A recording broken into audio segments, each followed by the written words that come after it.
नर मुनि सबकी यह रीति है और स्वार्थ लाभ करहि सब प्रीति। सारे लोग स्वार्थ से प्रेरित होकर के प्रीति करते हैं।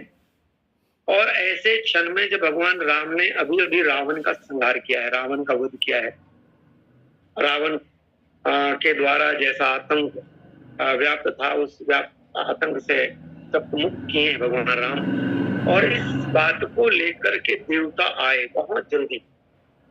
एक बात जान लीजिए, यदि मान लो ये देवता राम रावण युद्ध में दूसरी जय जयकार करें, सिर्फ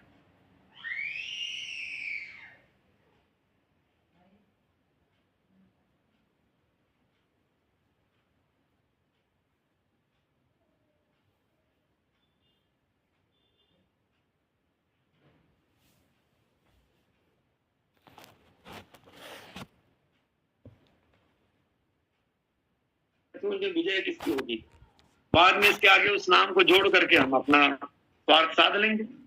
राम जी विजयी होते हैं तो राम जी को हम, आप तो जय जय राम जी की कर रहे थे। रावण विजयी होता है तो हम रावण को कहेंगे महाराज हम तो जयकार आपका ही लगा रहे। बस नाम जोड़ने का हमने जगह रिक्त स्थान रखा हुआ था और हम प्रतीक्षा कर रहे थे कौन जीत रहा है। लेकिन राम जी के इस युद्ध के कौशल की विशेषता के सामने प्रस्तुत करना चाहता। बहुरी राम सब सन चितई, सब और देख करके भगवान राम और रावण के युद्ध की पहली की कड़ी है। भगवान राम ने सबको देखा, चाहे वो दानव दल के लोग हों, चाहे वो देव दल राम जी के दल के वानर और भालू हों, वो सभी थके हुए। रावण अभी अभी धमकाया हुआ है कि जो बिना समझ लीजिए मरे वापस लौट करके यहां से जाएगा वो या तो राम के द्वारा मारा जाएगा लड़ते हुए, या वापस भागेगा तो मेरे द्वारा मारा जाएगा। अर्थात मौत तो दोनों प्रकार से तय है। एक ही व्यक्ति है जिसने मौत का सदुपयोग कर लिया, वो मारीच है। पर सब लोगों ने भी रावण के भय से राम के हाथों मरना प्रयास कर समझा, कोई लौट कर गया नहीं। पर राम इनसे बिल्कुल परे हैं। राम जी ने कह दिया, द्वंद युद्ध देखो सकल, त्रमित भय अति वीर। रावण ने अपने दल के लोगों को धमकाया कि जो लौटोगे मेरे द्वारा मारे जाओगे। और राम जी ने कहा, द्वंद युद्ध देखो सकल, त्रमित भय अति वीर। दोनों दल के लोगों, यदि रामा दल में वानर और भालू में, तो उनसे कहा आप लोग थक गए थोड़ा बैठो। और रावण दल में जो निशाचर है उनसे भी कहा तुम लोग भी थक गए थोड़ा बैठो। द्वंद युद्ध देखो सकल, त्रमित भय अति वीर। सब लोग थक गए हो, हमारा द्वंद युद्ध। और समझ लीजिए राम जी ने वही स्पष्ट कर दिया कि सचमुच में राम एक के लिए नहीं, राम सबके लिए। राम जिनका सोच ही है, जो शत्रु के लिए भी हित की बात सोचते हैं, जो विपक्ष में हो उनके लिए भी हित की बात सोचते हो। काज हमार तास हित होई के जो केंद्र बिंदु पर चलते हो। राम जी ने कहा सब थके हुए बैठ जाओ और आनंद के साथ हमारा युद्ध देखो। और युद्ध के पहले भगवान राम ने रावण से जो शब्द कहा है, ए रावण तुम जितनी बड़ाई करते, जितनी बातें कह रहे हो, मैं तुमको कह देना चाहता हूं, 3 तरह के योद्धा होते हैं।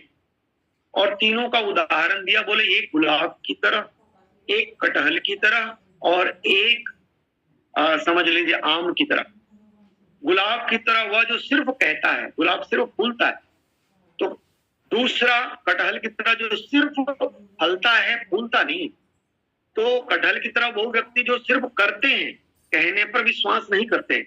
और तीसरा बोले आम की तरह, आम फूलता भी है और फलता भी है।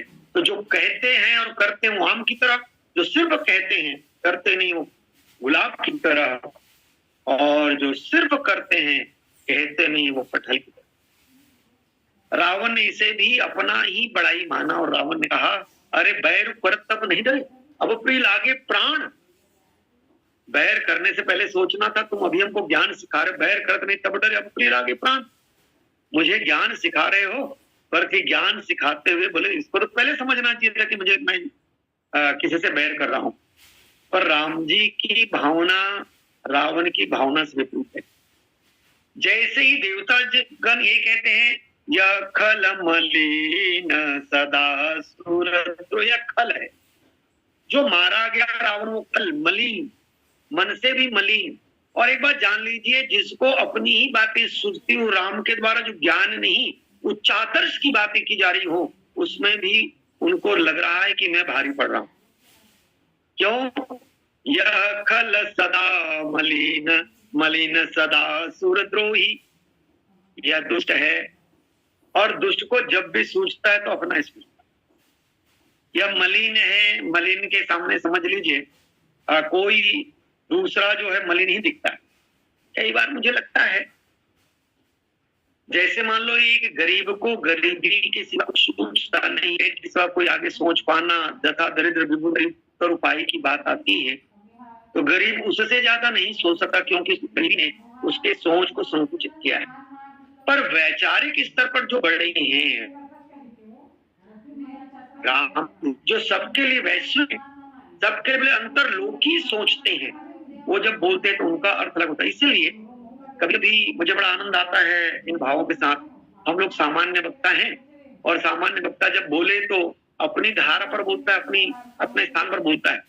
पर श्रोता यदि गहरे हो, सुनने वाले यदि मान लो विद्वान हो, तो वो जब लेंगे आपने बोला कली, और वो लेंगे कली की श्वास, उस कली में जो खुशबू है उसको प्राप्त कर लेते हैं। आपने श्वास जाना नहीं और वो प्राप्त करते हैं श्वास, क्योंकि उनकी जानकारी, उनका बड़प्पन अधिक है और आपके छोटे बोल में भी बड़ा पा लेते हैं, क्योंकि वो बृहद हैं, बड़े हैं। लेकिन जो मलिन मन कहते हैं, जो गंदगी साफ करे, वहां उसको सब जगह गंदगी कहती। तो वैसे ही देवताओं ने इनके लिए कहा यह खल मलिन, महाराज खल है, दुष्ट है। और राजेश्वरानंद जी महाराज बढ़िया शब्द देते, बोले खल वो जो खाए और लड़े। खल का व्याख्या करते हुए हमारे राजेश्वरानंद जी महाराज कहते हैं खल जो खाए और लड़े, लेकिन इससे और गहरा कर देते हैं शब्द को, जिसका खाए उसी से लड़े, जिसका खाए उसी से लड़े, वह खल है। तो यह खल मलिन, मलिन का मतलब है जिसको अपने सिवा कोई और दूसरे का सूझता ना हो। सारी बातों में सिर्फ जिन्हें अपनी बातों का ध्यान रहता हो, अपनी बातों के या अपने स्वार्थ की चिंता जिसे सताती हो, सारी परिस्थितियों में ऐसा मलिन मन है सदा सुरद्रोही। अब एक बात देखिएगा, दैत्य लोग जो होंगे वो सुरद्रोही तो होना ही, सदा सुरद्रोही।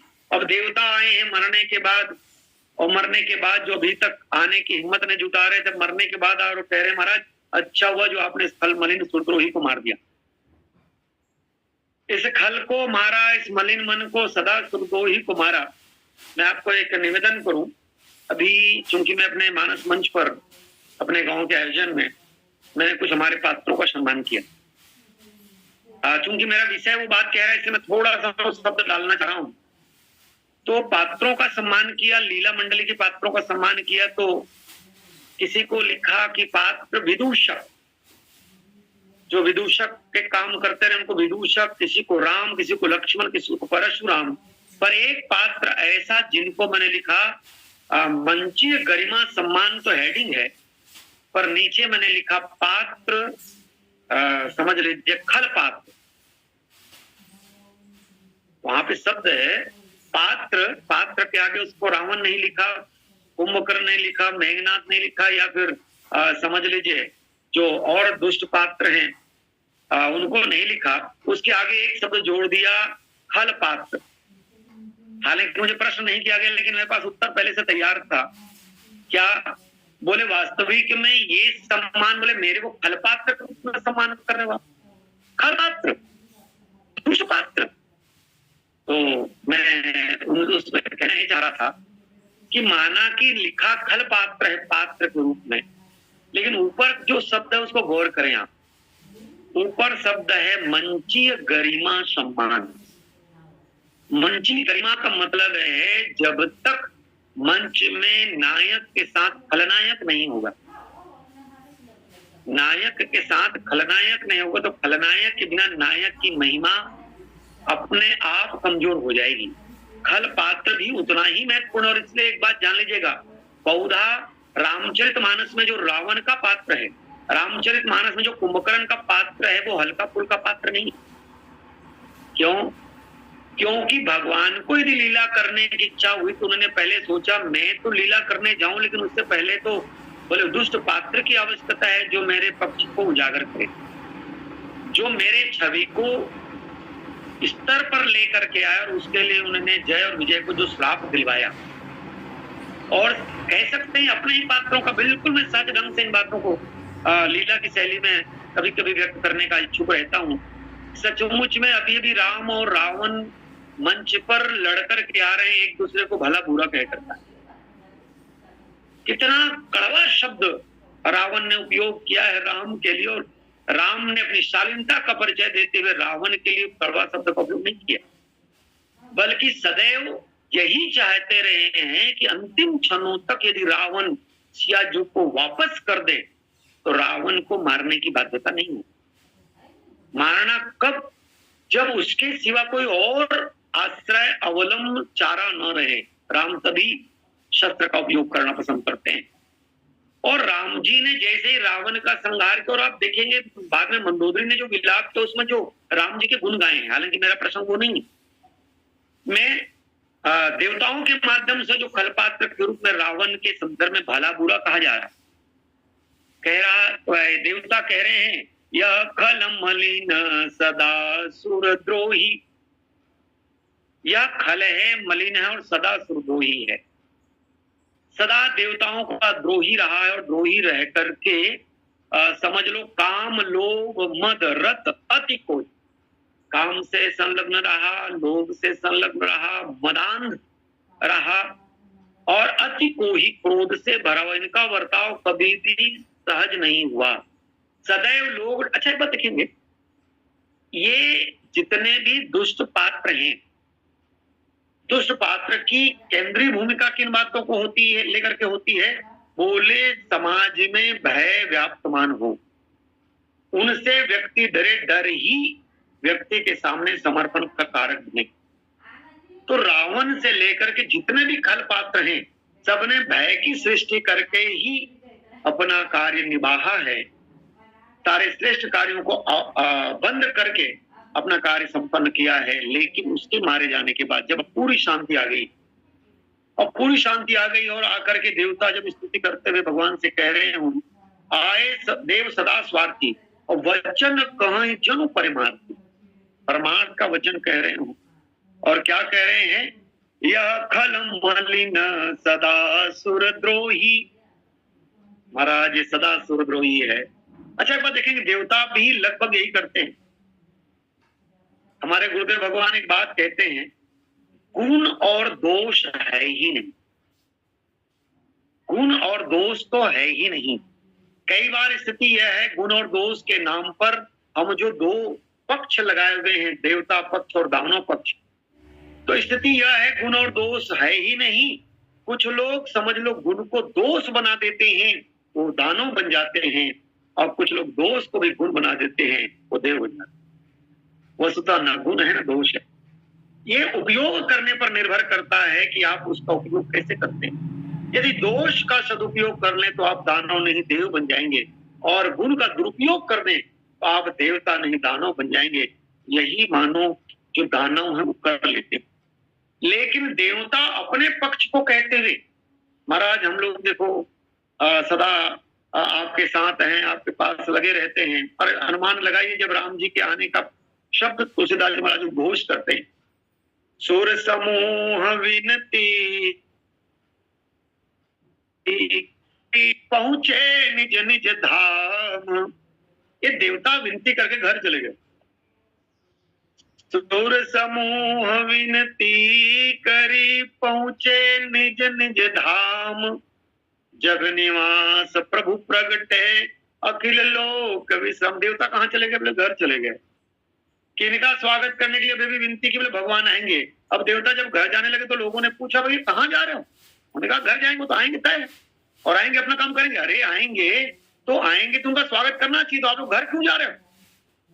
बोले घर इसलिए जा रहे हैं हमको तो करना क्या, जो करना है उनको करना है।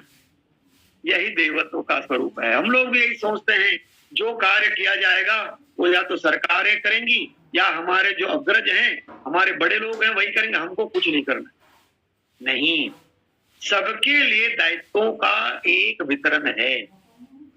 मैं जब तक भगवान राम ने राम विभीषण तन तब देखा, रावण का वध करने से पहले भगवान राम ने विभीषण की ओर देखा। विभीषण बताओ क्या कहना चाहते हो? अभी भी तुम सुग्रीव की तरह यही कहते हो कि बाली न हो मोर। महाराज, ये बाली सचमुच में जिनके कारण से आप मिले हैं, तो बाली तो मेरा हितैषी हुआ, तुम भी यही कहते हो क्या? विभीषण जी महाराज ने की ओर भगवान राम ने देख करके मानो विभीषण से पूछना चाहा, विभीषण, बाली ने रावण को कांट में दबा करके प्रमाण पत्र के लेकर की तरह लेकर घूमता रहा। बताओ, दोष को मारा जाना चाहिए, दोष को समाप्त किया जाना चाहिए, कि दोष को अपने प्रमाण पत्र के लिए दिखाते हुए घूमना चाहिए? विभीषण जी महाराज ने तुरंत कह दिया कि महाराज मैं तो एक ही बात कहता हूँ, ना भी कुंड पीयूष बस या के नाथ जीवई रावण बल ताके। भगवान राम परीक्षा ले रहे हैं, भगवान राम जन को देखना चाहते, तुम अपने भीतर के दोष को मारना चाहते, तुम माना। जब हम लोग रामचरितमानस में राम जी की व्याख्या, राम जी को लेकर के प्रस्तुत होते हैं, मान सिंह जी सदैव एक बात कहते हैं, एक बार जान लीजिए, रावण की बड़ाई करके रामचरितमानस पढ़ोगे तो रावण की बड़ाई रामचरितमानस नहीं होगा, ये रावण चरित हो जाएगा। रावण को आपको तो ठहराना ही पड़ेगा कि रावण फल पात्र है, रावण के द्वारा दोष ही है। और जब तक दोष को आप केंद्र में नहीं रखोगे रावण के पक्ष में, रावण के पास आपकी सिद्धि चल जाएगी कि रावण पंडित है, रावण ज्ञानी है, रावण श्रेष्ठ है। अरे ज्ञानी होने के बाद भी जो ज्ञान के पद पर एक कदम ना चलता, उसके ज्ञान को किस रूप में स्वीकार करेंगे? जो यह जानता हो कि खरदूषण मौसम बलवंता तीन नहीं तुम्हारा बिनु भगवंता, उसके बाद भी कहता है संजय बैर हट करिए। क्या एक ही पद्धति थी कि बैर करके या लड़ करके ही आप उनके बल की परीक्षा लेकर के जानना चाहते हैं कि कौन है, या इनके द्वारा मारे जाने पर मेरा कल्याण होगा? ठीक है, ये आपकी बातें हो सकती हैं, पर आपने किसी कोने पर यह दिखाया क्या कि आपको ऐसा महसूस हो रहा है कि कौन है, और तुरंत परीक्षा लेके दिखा दी कि ये सचमुच में निष्कासित राजकुमार? तो रावण के मारे जाने पर जब देवता ये कहते हैं, महाराज यह सकल मलिन सदा सुरद्रोही, ये देवताओं का द्रोही है, सदा सुरद्रोही, और काम लोभ मद रत अति को ही, महाराज सदा काम से कामांध, लोभ से रत, मद से भरा हुआ, क्रोधी है। लेकिन महाराज हम तो इस बात से आश्चर्यचकित हैं, देवता पहली बार अपने स्वार्थ में बात लेकर के आए, क्या? अधम शिरोमणि तव पद पावा।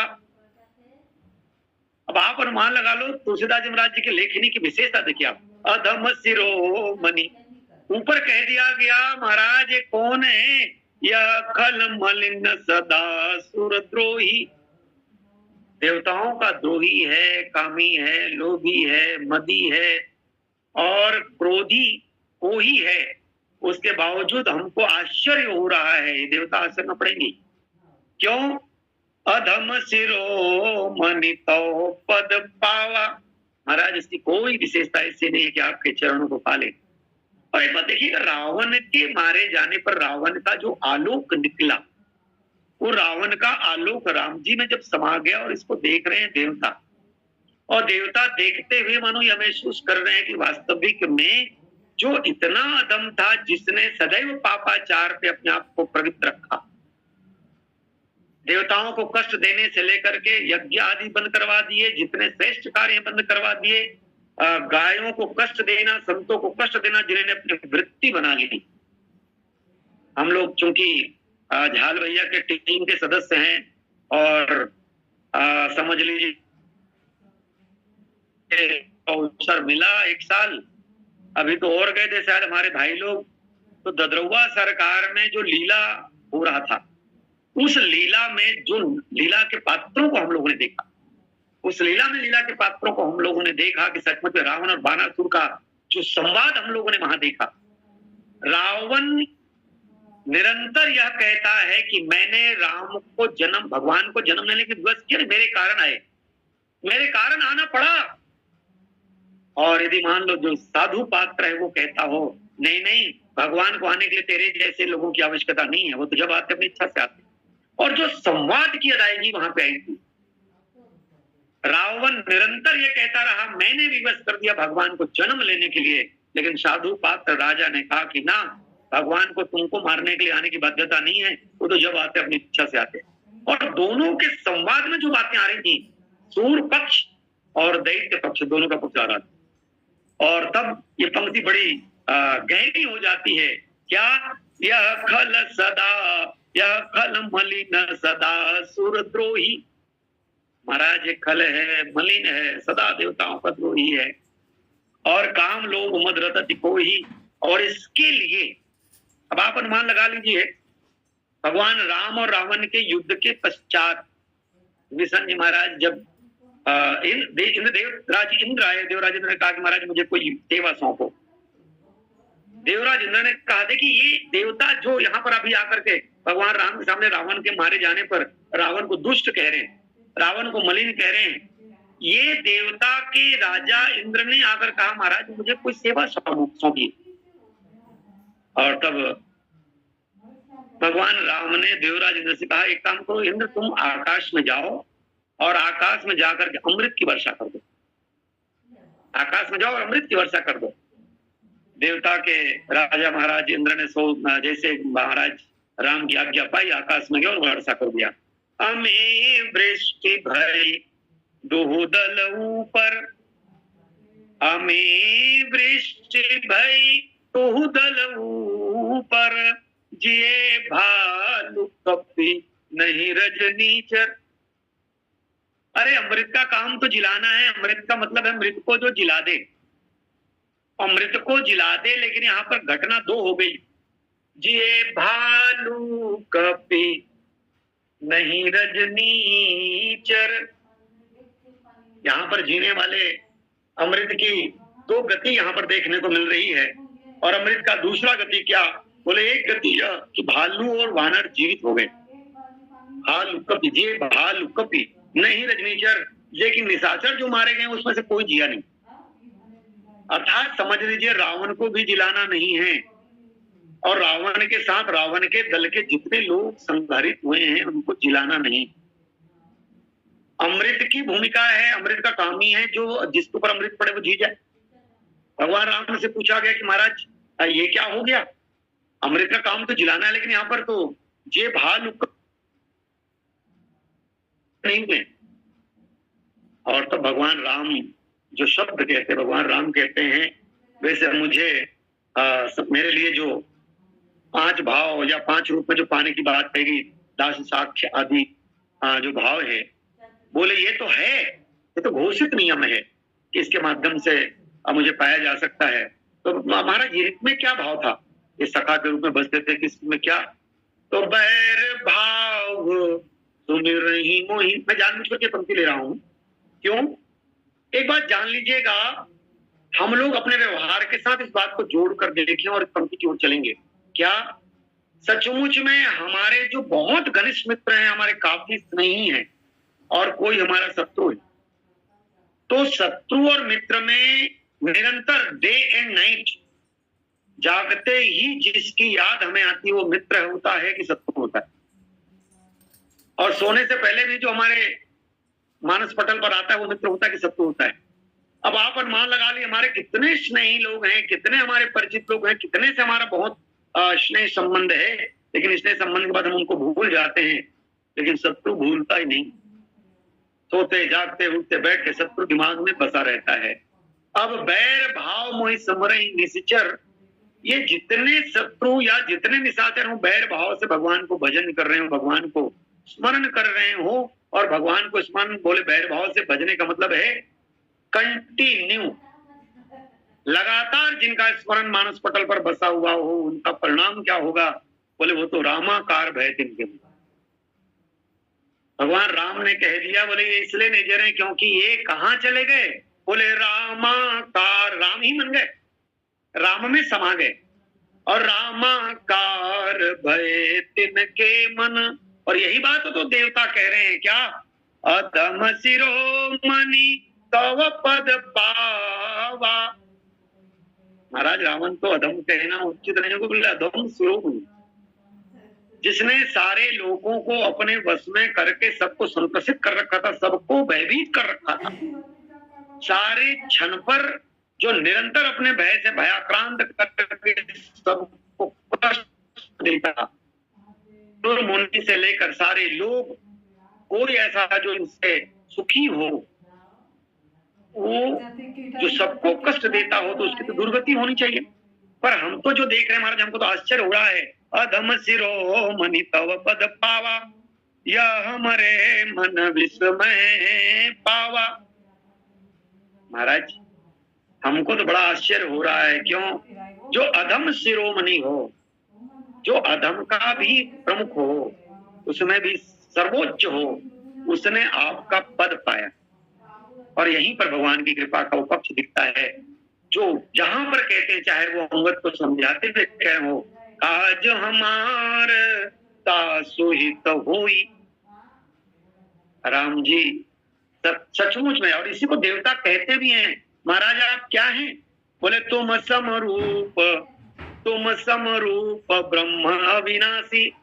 महाराज तुम तो समरूप हो, सबके लिए समान भाव रखते हो, और समरूप ऐसा कह रहे हैं देवता यदि, तो भगवान तो वही समता ही दिखा रहे हैं, रावण को सदगति प्रदान करके, रावण का तेज अपने में समा करके।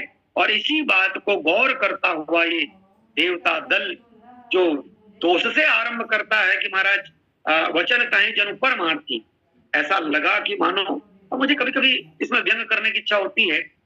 देखिए नेताओं के पास कुछ लोग बहुत कड़ा भाषा में उनकी वस्तुस्थिति को बताने वाले होते हैं, और कुछ चाटुकार होते हैं। तो चाटुकार लोगों की भूमिका क्या होती है? जो सच बात को बोल करके सही दिशा पर बताने की चेष्टा करे, उनका भी विरोध करे। वो बताए महाराज ये झूठ बोल रहे हैं, ये गलत है, और गलत साबित करके उनको उनके पास से दूर फेंकवा देते। क्यों? क्योंकि इनको लगता है इनके रहते हमारा स्वार्थ सिद्ध नहीं होगा। देवता भी यही समझते हैं, जब तक ये दुष्ट रहेगा हमारा कुछ सिद्ध होने वाला नहीं है। और आज पहली बार आकर, और स्वार्थियों की यही विशेषता है, आप गौर करेंगे, चुनाव जीतने के बाद सबसे पहले कौन आएंगे? जो जीतने वाले प्रत्याशी के पास। मैं बस ऐसा ही संकेत करके छोड़ूंगा, जो सचमुच श्रेष्ठ कार्य करता है वो पहले नहीं आएगा, बहुत पीछे आएगा, और जो चाटुकार लोग हैं वो देरी नहीं करेंगे। तो देवता भी क्या है? वे देवताओं के तुलसीदास जी महाराज कहते हैं, आए देव सदा स्वार्थी, वचन कहीं जनु परमार्थी। ये परमार्थिक वचन करे महाराज, अच्छा किया आपने रावण का वध कर दिया, वैसे तो दुष्ट ही था, पर आपने जो इनका वध किया वो अच्छा कर दिया। क्यों? क्योंकि समझ लीजिए सारे लोगों को एक कष्ट ही दे रहा। अच्छा ईमानदारी से देखिए, सारे लोगों को कष्ट दे रहा था, ये इनका सोचना है कि ये कष्ट पार दे, सोचना इनका है। देवता सचमुच में सबके लिए सोचा, सबका जितना हमारा भोग न छिन जाए, और जब तक रावण है तब तक हमें भोग की सामग्री मिलेगी नहीं। भोग की अच्छा, देवता भी भोग ही भोगते हैं और दैत्य भी भोग ही भोगते हैं। बस देवता और दैत्य में अंतर, भोग के लिए दैत्य छीन लेने में विश्वास करते हैं और देवता छीनने से बचते हैं, बस अंतर यही है।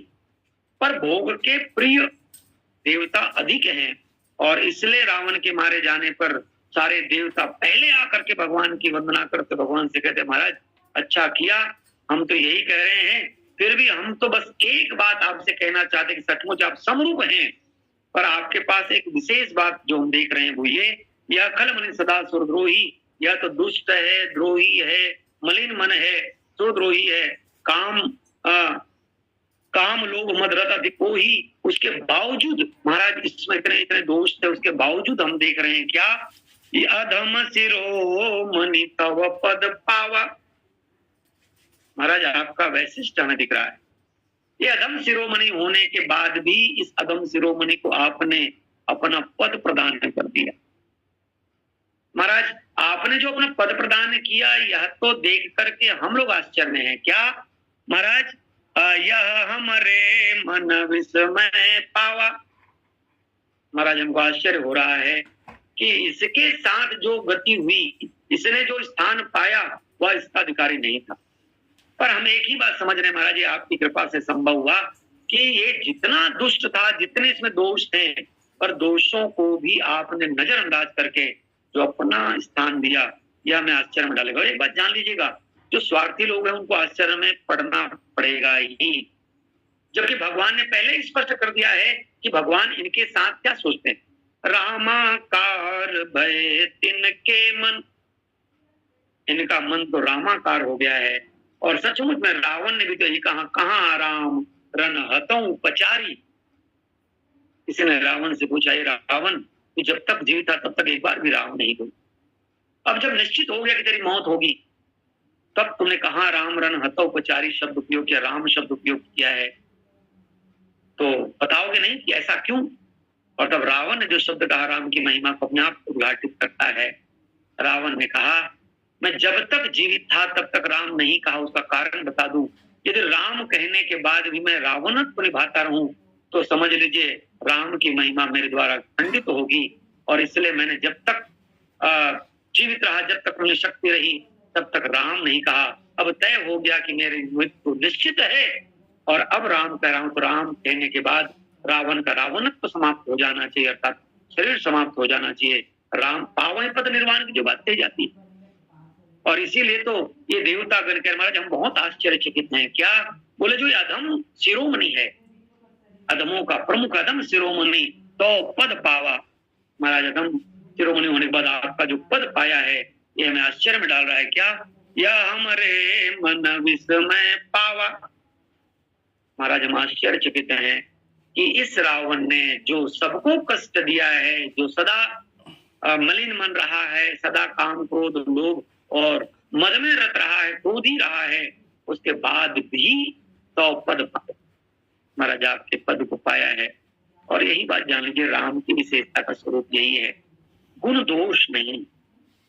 गुण दोष नहीं है का मतलब ये हुआ, राम जी को यदि सचमुच में श्रेष्ठतम स्थान तक लाने की बात आनी चाहिए, तो राम के ही कोई पार्षद रावण बनकर,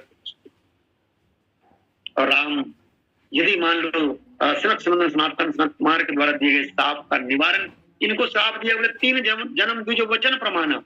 भगवान ने कहा यदि सेवक के द्वारा त्रुटि हो जाए तो सेवक का दंड स्वामी को मिलना चाहिए, और सेवक का दंड स्वामी का पाने के लिए भगवान राम कहते हैं यदि इनको 3 जन्म लेने की बात आपने कही है, इनको संतरित करने के 4 मिनट है, इनको 3 जन्म भगवान 4 जन्म लेते हैं, 4 जन्म जी, मैं 4 जन्म लेकर के इनको संतरित करूंगा। क्यों? क्योंकि सेवक यदि कुत्ता त्रुटि कर जाए तो मालिक को दंड मिलेगा, गाय यदि चर जाए खेत तो गाय के मालिक को ही दंड मिलेगा।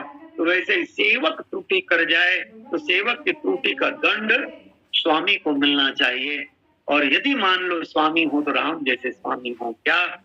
सेवक को दंड देने, सेवक का संतरण करने के लिए आज भगवान राम के रूप में रावण को वध करके 1 जन्म का पक्ष पूरा किया है। पर देवता तो देवता है, देवता को उतना कहाँ सूझेगा। क्यों? ये भले ही कह रहे हैं कि एक रावण जो है या खल मलिन सदा सुरद्रोही मलिन है, पर देवताओं के लिए कहा गया देवता ही मलिन है। इनकी मानसिकता मलिनता से भरी पड़ी है, इसलिए इनको जब दिखेगा तो अपने ही पक्ष से दिखेगा। फिर भी राम के पास आकर के राम जी की प्रशंसा स्तुति करते हुए राम जी के इस पक्ष का प्रतिपादन करें कि महाराज हमको तो सचमुच में आश्चर्य हो गया है कि जो इतना दुष्ट था, जो इतना समझो जिनमें विकार भरे पड़े थे, उसके बावजूद उस व्यक्ति ने आपका पद पा लिया। हम आश्चर्य में हैं, और यही राम है। हम सबों को सोचना, इसलिए एक बात जान लीजिए, हम सब सदैव राम के शरण हो जाएं। यदि दुष्टों को भी राम अपने पद में, और इसलिए जब भगवान राम ये कहते हैं कोट भी प्रबुद्ध लागई जाऊ आवै श्रम तजनि ताऊ, जब इस रूप में जब घोषणा करते हमें राम जी के शरण होना चाहिए, ताकि हमारे जीवन के जो दोष हैं और हम षड्विकार से अपने आप पीड़ित लोग हैं, उसका निवारण होकर के प्रभु पद की प्राप्ति हो सके। इन्हीं बातों के साथ जाल भैया को साधुवाद।